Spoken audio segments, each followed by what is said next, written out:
ना कभी ऐसा मौका होता है कि जब आपको ऑफिस में बॉस बुला लेता है, जब आपको किसी की खुदा न खास्ता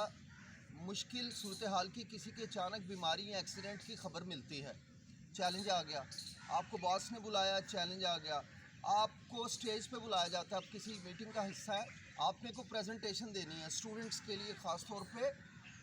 बड़ी मुश्किल सूरत हाल होती है और आप अच्छे भले फुल ऑफ नॉलेज होते हैं, लेकिन पब्लिक को फेस करना या किसी चैलेंज, या आपको कोई खुदा न खास्ता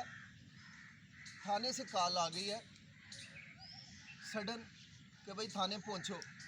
अब इंसान घबरा जाता है। अच्छा भला मासूम बंदा भी जो है वो घबराहट का शिकार हो जाता है और ऐसा लगता है कि जो जुर्म उसने नहीं किया वो शायद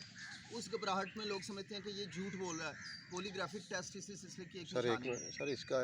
साफ नहीं प्रिंट आ रहा, ज़रा चेक कर लेना, बाद में मसला ना बन जाए।